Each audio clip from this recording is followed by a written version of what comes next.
Pitambara education channel पर आप सभी का बहुत बहुत स्वागत, वंदन, अभिनंदन।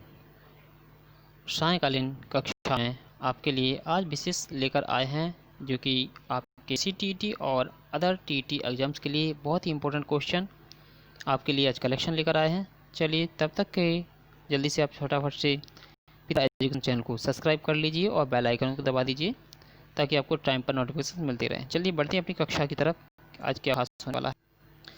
पहला क्वेश्चन आपके सामने आ चुका है, आपकी स्क्रीन पर देख लीजिए। क्वेश्चन है योग्यता व योग्यता समूहीकरण के परिप्रेक्ष्य में कौन सा कथन सही है। अब सही के बारे में पूछा गया है तो देखिए भाइयों बहनों, पहला ऑप्शन आपका, छात्र असहिष्णु होते हैं व भेदों को स्वीकार नहीं करते। ठीक है, अब नहीं सही बताना है, सही सत्य कथन कौन सा है। ठीक है, ये तो असहिष्णु, ये असहिष्णु वाली बात, इसलिए वाला सहिष्णु की कोई प्रश्न ही नहीं उठता है यहाँ पर। विभिन्न योग्यता वाले बच्चों का समूह ग्रहण करने के लिए अध्यापकों को बहुस्तरीय शिक्षण की अपनाना चाहिए। बिल्कुल ये वाला सही हो जाएगा। ठीक है, सेकंड वाला, इसलिए इसका आंसर हो जाएगा सेकंड। इसका आंसर कौन सा वाला सही हो जाएगा? सेकंड वाला आंसर एकदम सही हो जाएगा इसका।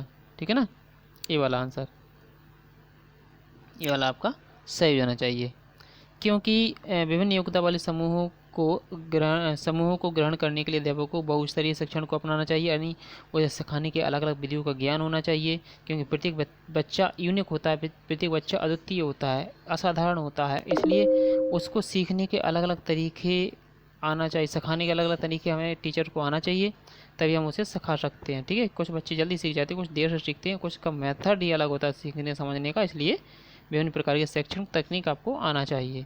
अगला क्वेश्चन है, अगला क्वेश्चन आपकी स्क्रीन पर रहा, निम्न में से कौन सा कथन सही है। अब सही बताना है इसको। रचनात्मक आकलन का मुख्य उद्देश्य विद्यार्थियों की उपलब्धि का श्रेणीकरण। दूसरा है रचनात्मक आकलन समय समय पर विद्यार्थियों के विकास का सार प्रस्तुत करता है। तीसरा है रचनात्मक आकलन कभी कभी संकल्पात्मक हो सकता है, इसी प्रकार विपरीत। चौथा, संरचनात्मक आकलन से अभिप्राय है कि आकलन अधिगम का एक निरंतर और अभिन्न अंग है। क्या आंसर होना चाहिए? जी भाइयों बहनों, आपके आंसर आ चुके होंगे। आपके आंसर बिल्कुल सही, हाँ बिल्कुल सही पूछा है इसमें। बताइए क्या होना चाहिए आपके आंसर।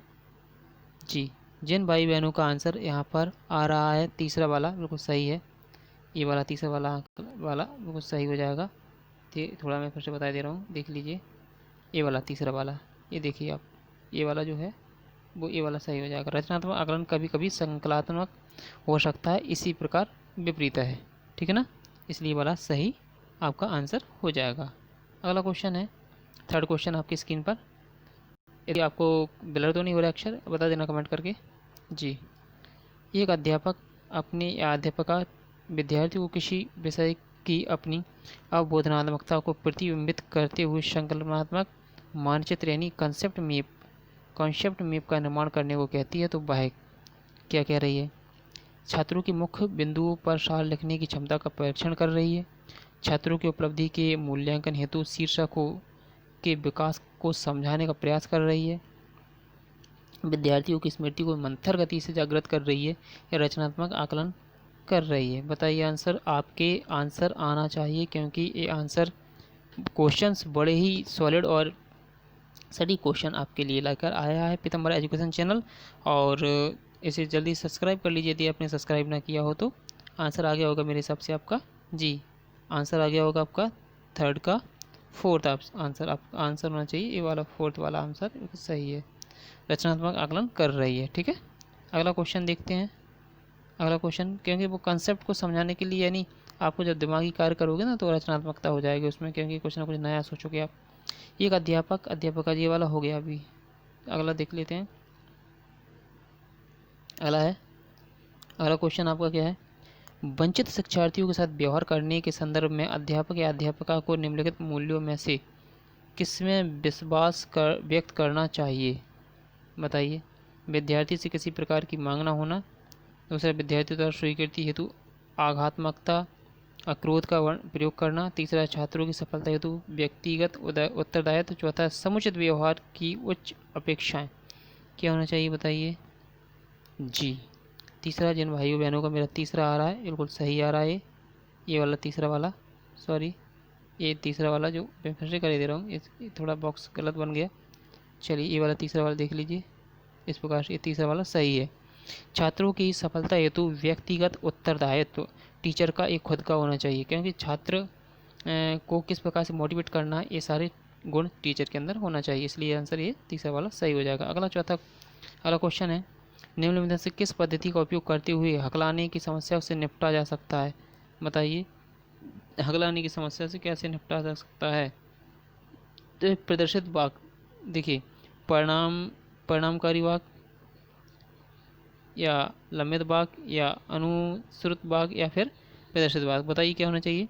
इसका आंसर हो जाएगा प्रवर्धित वाक्य। इसका आंसर हो जाएगा प्रवर्धित वाक्य, ये वाला आंसर इसका सही हो जाएगा। ठीक है भाई बहनों, एकदम सही हो जाएगा। ठीक है, ये वाला सही आंसर हो जाएगा। ओके, अगला देख लेते हैं। अगला है सीखने में अशक्त यानी डिसेबल्ड बच्चों के संदर्भों में तत्काल संबद्धता प्रदान करना, सहयोग पर बल देना तथा गैर अधिगम तकनीक जैसे तत्काल सूचनात्मकता, बुद्धिपूर्वक गवेषणा और सामग्री प्रबंधन को उत्तोलन निम्नलिखित में से किस प्रारूप से संबंधित है? क्वेश्चन आपको बिल्कुल सॉलिड है, क्वेश्चन को आपको सोचने पर मजबूर कर देंगे, ऐसे क्वेश्चन है।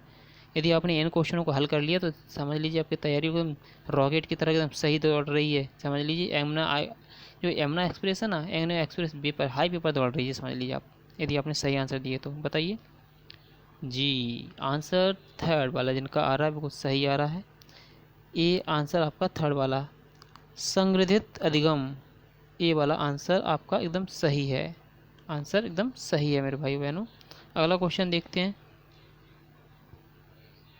अगला क्वेश्चन देख लेते हैं। अगला क्वेश्चन क्या है? अगला क्वेश्चन 8वें नंबर का क्वेश्चन देखते हैं। 8वें नंबर का क्वेश्चन क्या कह रहा है? देखिए 8वें नंबर का क्वेश्चन कह रहा है एक समावेशी कक्षा वह है जहाँ समस्याओं का अधिकाधिक समाधान करने की संभावना की दृष्टि से बच्चों को सक्रिय भागीदारी रहती है। ऑप्शन दूसरा, अध्यापक प्रत्येक अधिगमकर्ता के लिए व्यक्तिपूर्ण व सार्थक अधिगमनात्मक अनुभवों द्वारा परिवेश का निर्माण करते हैं। तीसरा है, तब तक आकलन की पुनरावृत्ति होती रहती है जब तक प्रत्येक अधिगमकर्ता न्यूनतम श्रेणी प्राप्त ना कर ले। चौथा है, विद्यार्थी का भार कम करने के लिए अध्यापक केवल अनुमोदित पुस्तकों से ही पढ़ाते हैं। आंसर आपके आ जाना चाहिए जी, और उम्मीद करते हैं आपका आंसर आ भी गया हो। ये दूसरा वाला आंसर आपका एकदम सही है। देखिए, समावेशी शिक्षा के अंतर्गत न केवल बालक के समाजीकरण को मजबूत करना होता है, बल्कि क्या होता है, उसके भविष्य की योजनाओं से जो सामंजस्य स्थापित करते हुए हमें शिक्षित करना चाहिए। अब मैं आपको बता दूं, इसके लिए क्या होना चाहिए, अध्यापक की भूमिका बहुत महत्वपूर्ण हो जाती है। इसके लिए अध्यापक हर एक विद्यार्थी यानी सीखने वाले के लिए वैविध्यपूर्ण और सार्थक परिवेश का निर्माण करते हैं और समावेशी कक्षा के वास्तविक लक्ष्य को प्राप्त करने में वो सफल होते हैं। इसलिए आंसर ये सेकंड वाला सही हो जाएगा मेरे भाई बहनों। अगला क्वेश्चन आपका है 9th वाला, देख लेते हैं। निम्नलिखित में से कौन सा प्रदत्त कार्य प्रतिभाशाली विद्यार्थियों के लिए उपयुक्त है? प्रतिभाशाली विद्यार्थियों के लिए उपयुक्त है, बताइए आंसर क्या होना चाहिए? जी, ऑप्शन पढ़ लीजिए, मैं आपको बता रहा हूँ।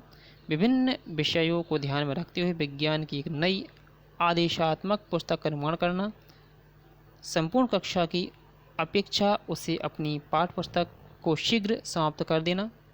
तीसरा ऑप्शन, अन्य विद्यार्थियों की तुलना में समान प्रकार के परंतु अपेक्षाकृत अधिक अभ्यास।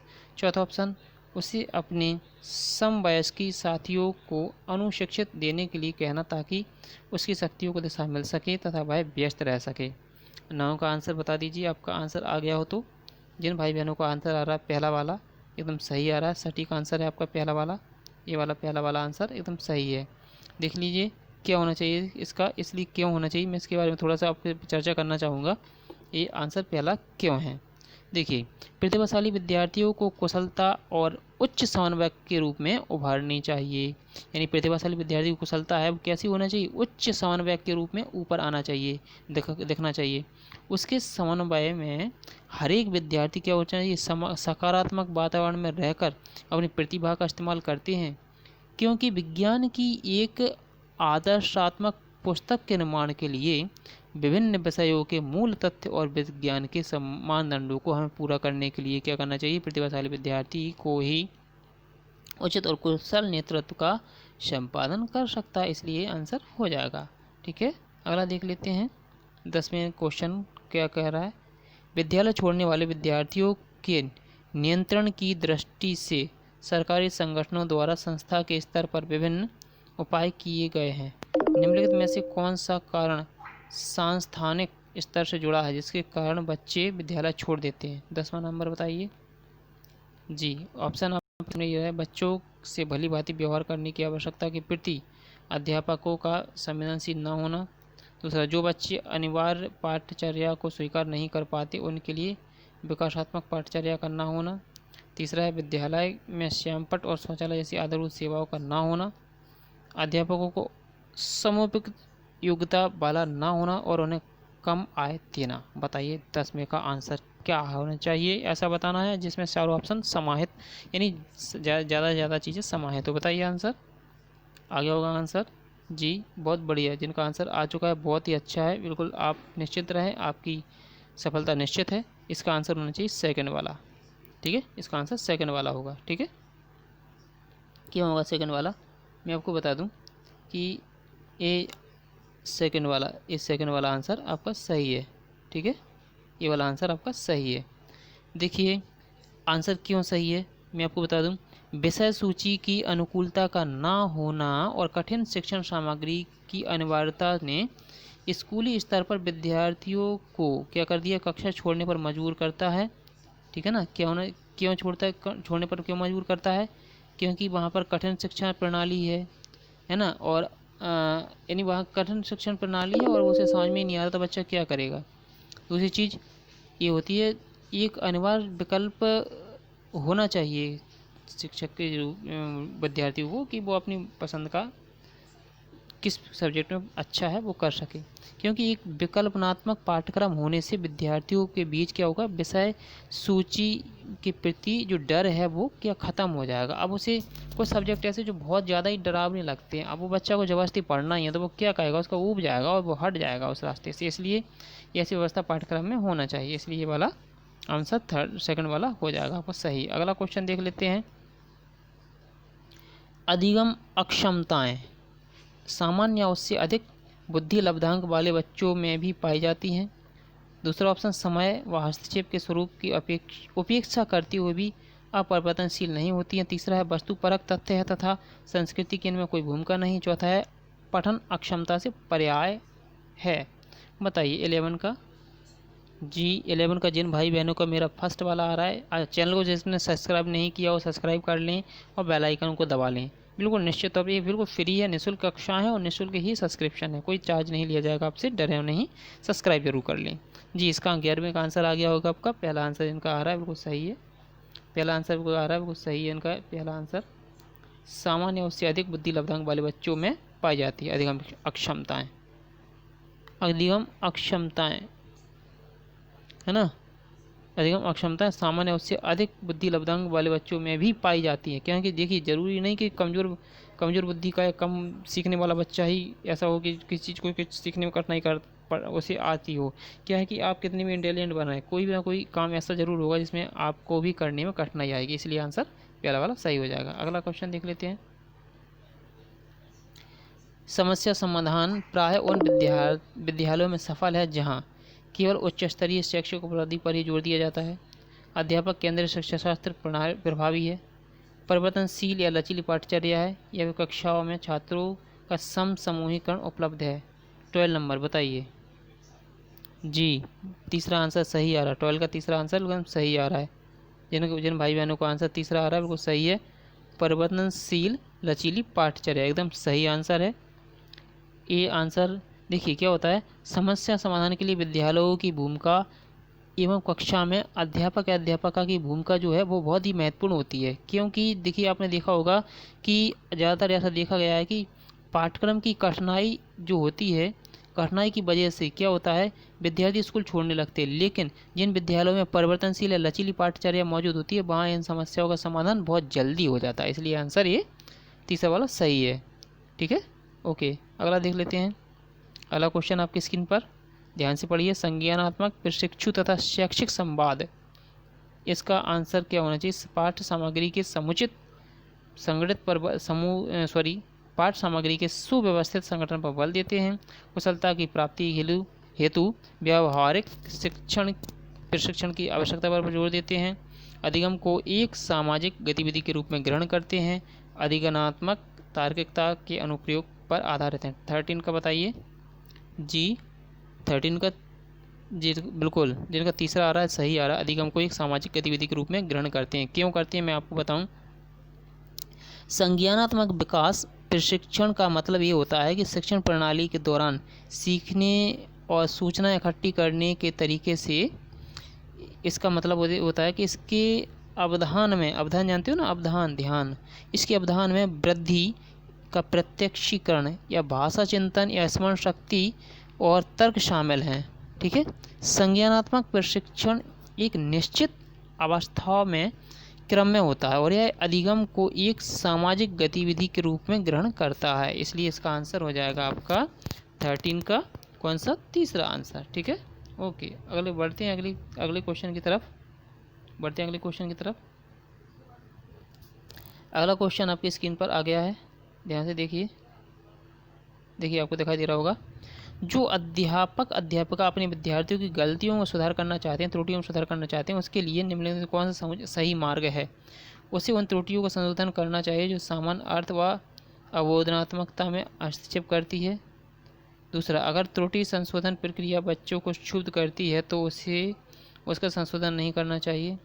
तीसरा, उसे अपने विद्यार्थियों की प्रत्येक त्रुटि का संशोधन करना चाहिए। इसके लिए चाहे उसे विद्यालय में देर तक बैठना पड़े या उसे बार बार की जाने वाली सामान्य गलतियों की अपेक्षा कम बार होने वाली गलतियों का अधिक संशोधन करना चाहिए। 14 का आंसर जी। 14 का जिनका आंसर पहला आ रहा है वो सही है। उसे गलतियों का संशोधन करना चाहिए जो सामान्य अर्थ और अवबोधनात्मकता में हस्तक्षेप करती है। ये पहला वाला आंसर आपका सही हो जाएगा। ये पहला आंसर, ये इसका 14 का।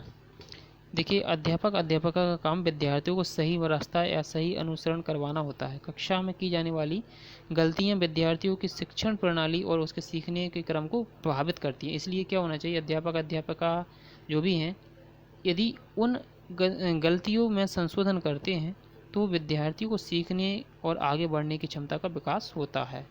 ठीक, अगला देख लेते हैं 15 यानी 15वें नंबर का क्वेश्चन। निम्न में से कौन सा कौशल भावनात्मक बुद्धि से संबंधित नहीं है। ठीक है। भावनाओं की आलोचना, कक्षा सहपाठियों के साथ मैत्रीपूर्ण व्यवहार, भावनाओं के प्रति जागरूकता या भावनाओं का प्रबंधन। 15 का पहला वाला आंसर सही है, भावनाओं का प्रबंधन।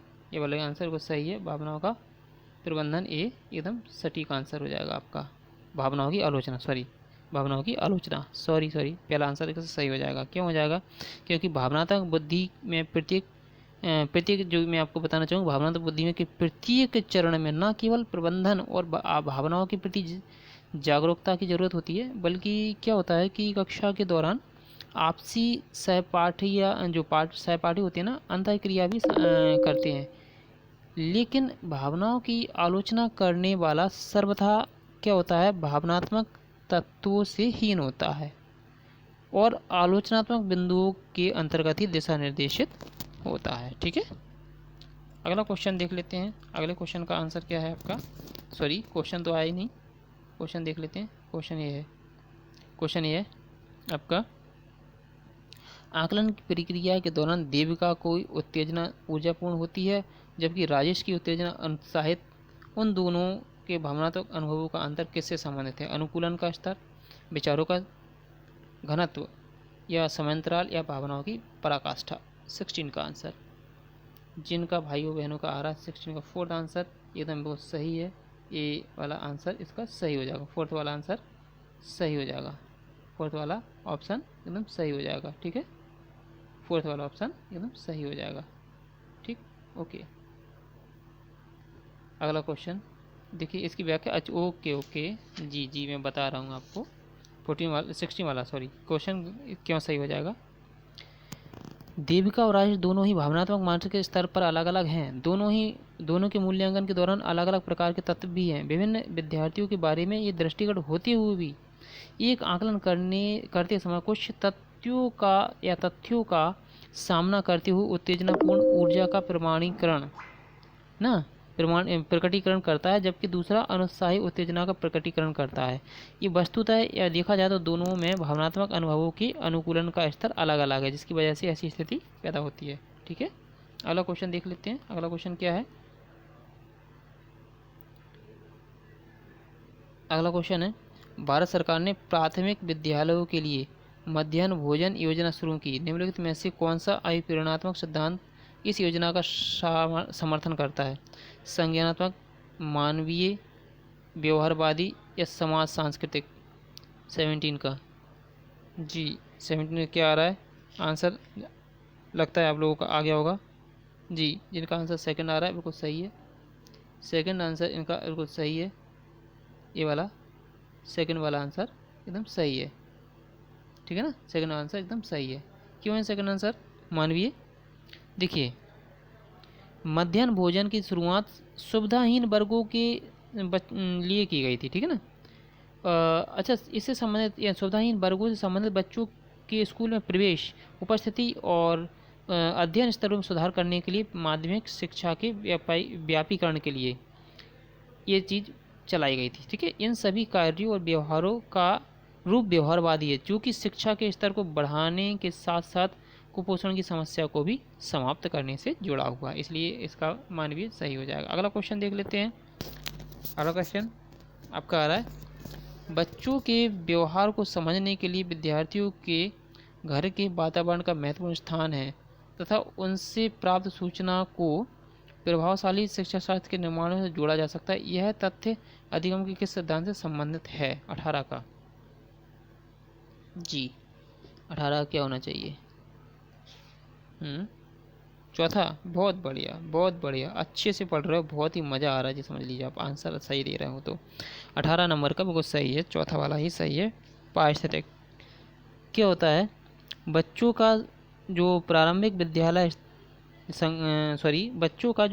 विद्यालय उनका घर उनके आसपास के माहौल का होता है। ठीक है ना, बच्चों का जो प्राथमिक विद्यालय है उसका घर उसके आसपास का माहौल होता है। ठीक, जिसमें पल बढ़कर वो क्या होता है, मानसिक स्तर का विकास होता है उसका। साथ में ही उसके घर के वातावरण का अध्ययन करके यह पता लगाया जा सकता है कि उनका जो बच्चों का व्यवहार कैसा है, दृष्टिकोण कैसा है, विकास को प्रदर्शित करता है। ये सभी तथ्य समाजवादी रचनावादी सिद्धांतों के अंतर्गत आते हैं, इसलिए आंसर चौथा वाला सही हो जाएगा इसका। अब देख लेते हैं 19 का आंसर। कक्षा में ध्यान न देने वाले बच्चों को व्यवहार करने के लिए कौन सा उपाय सबसे ज़्यादा लाभदायक हो सकता है? पहला है ध्यान केंद्रित करने के लिए कार्य करते हुए बच्चों को खड़े रहने की अनुमति देना। दूसरा है बच्चों के ध्यान को स्फूर्तिदायक बनाने के लिए बीच बीच में अवकाश देना। तीसरा, बच्चों को महसूस करने के लिए उससे कक्षा में सबके सामने बार बार डांटना झपटना। चौथा है बच्चों को उस जगह बैठाना जहां सबसे कम ध्यान भंग हो सके। 19 नंबर भाइयों बहनों आगे होगा आंसर जी। फोर्थ वाला आंसर को सही आ रहा है, इनका आ रहा है 19 नंबर एकदम सही आ रहा है आपका। फोर्थ वाला ये 19 नंबर का फोर्थ वाला आंसर आपका सही आ रहा है। ठीक है, एकदम सही आंसर है। क्यों है मैं आपको बता देना चाहता हूँ 19 वाला सही क्यों है।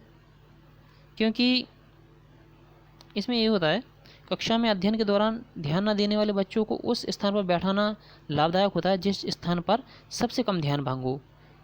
इस बीमारी से ग्रसित बच्चे किसी बिंदु पर अपने ध्यान को केंद्रित करने में क्या होता है, असमर्थ हो जाता है, चूँकि अपने आसपास के वातावरण में घटित घटनाओं की तरफ उसका ध्यान केंद्रित हो जाता है। इसलिए कम ध्यान भंग करने वाले स्थानों पर बैठाकर इस समस्या से हमें निपटा जा सकता है। ठीक है, अगला क्वेश्चन देख लेते हैं।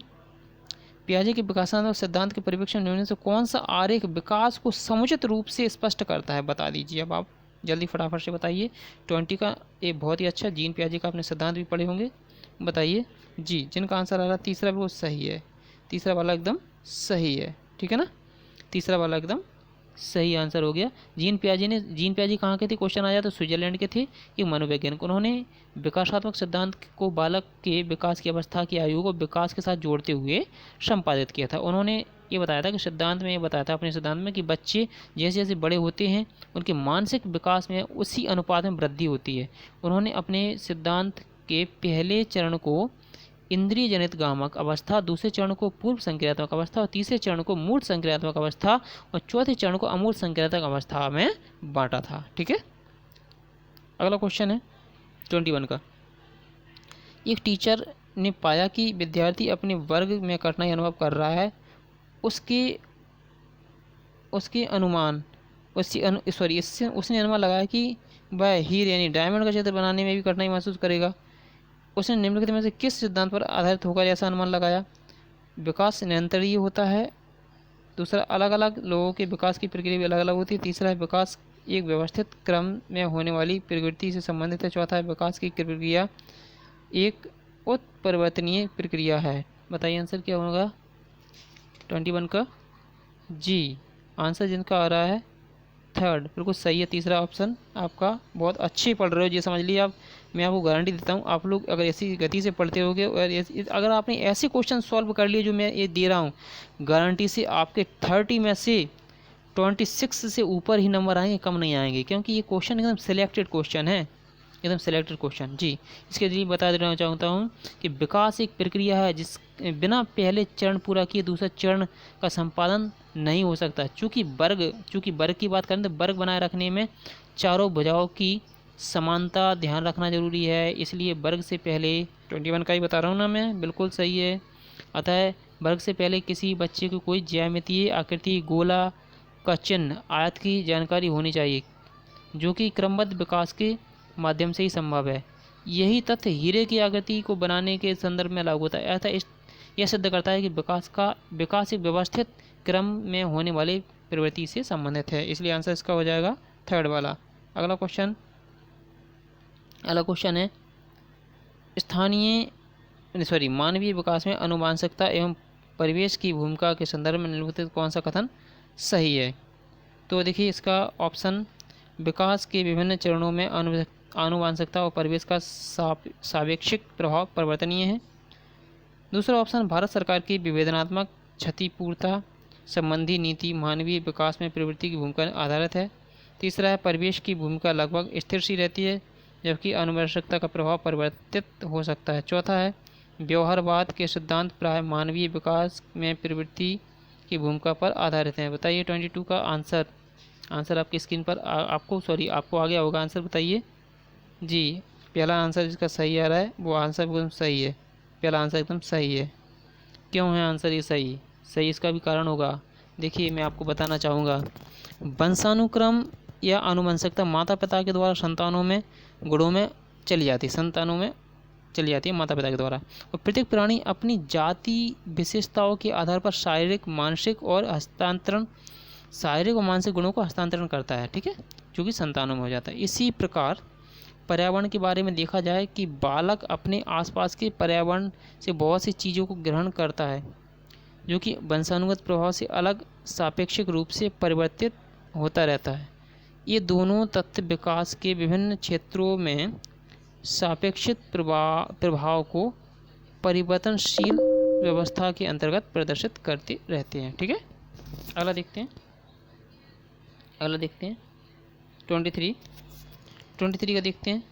समाजीकरण के संदर्भ में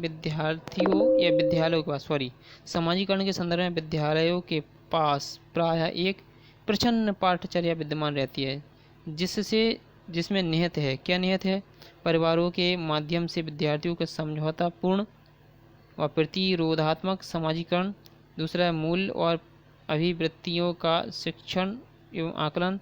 तीसरा है, बलात्मक अधिगम चिंतन व समकक्षीय साथी एवं अध्यापक की अनुकृति द्वारा विशेष रूप से अपनाए जाने वाला व्यवहार। या चौथा है, अंतःक्रिया सामग्री द्वारा विद्यालयों में प्रस्तुत किए जाने वाले सामाजिक भूमिकाओं से संबंधित अनौपचारिक संकेत। बताइए 23 का। जी 23 का जिनका जी बिल्कुल सही है, आप सही हैं, मैं कब कह रहा हूँ भाई, 23 का 4 वाला सही है जी, 4th वाला सही आंसर हो जाएगा, ठीक है। 23 का 4th वाला सही हो जाएगा। विद्यालय समाजीकरण की पूर्व पीठिका का निर्माण करते हैं, जैसे खाना पीना, उठना बैठना, बातें करना, सम्मान प्रदर्शित करना आदि सभी विषय विद्यालय के अंतर्गत समाजीकरण की प्रक्रिया के आरंभिक बिंदु है।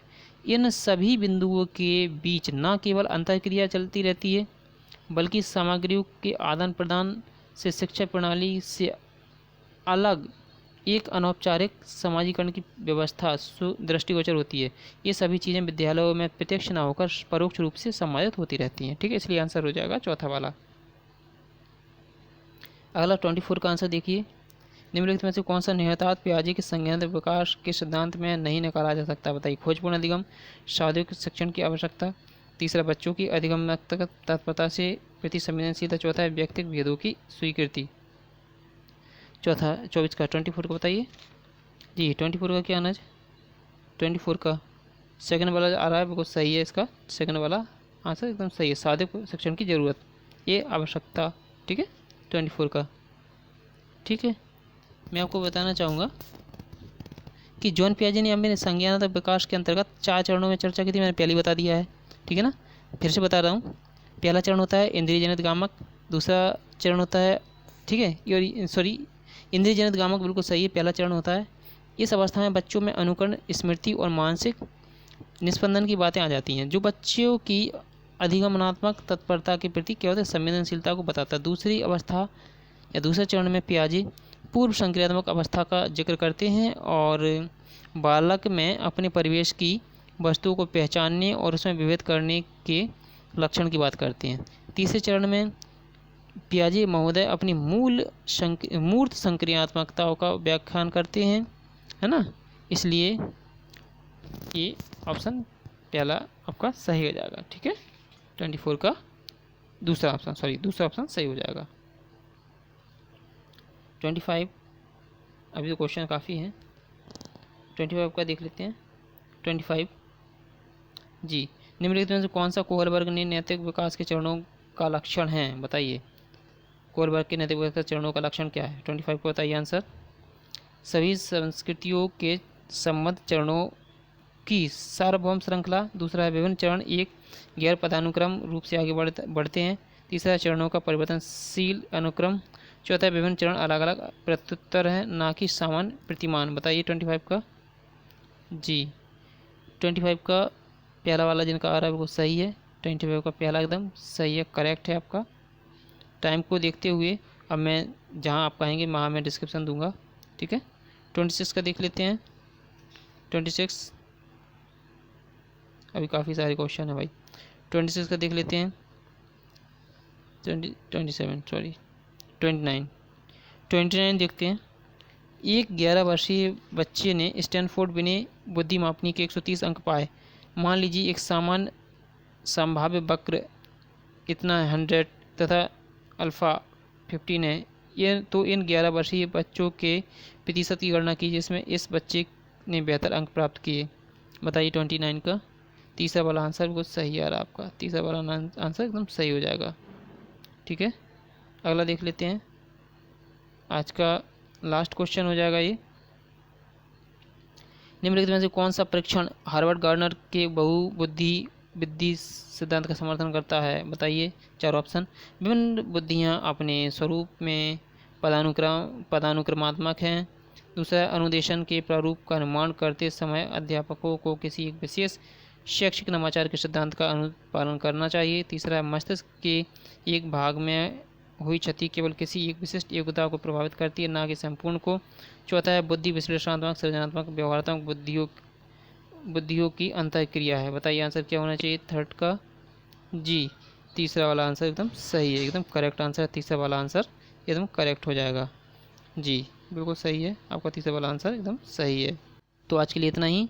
जल्दी से पीताम्बर एजुकेशन चैनल को कर लीजिए सब्सक्राइब और दबा दीजिए बेल आइकन को ताकि आपको नोटिफिकेशन टाइम पर मिल जाए। ठीक है, चलिए मिलते हैं नेक्स्ट वीडियो में। तब तक के लिए धन्यवाद, टाटा, बाय बाय, शुभ रात्रि।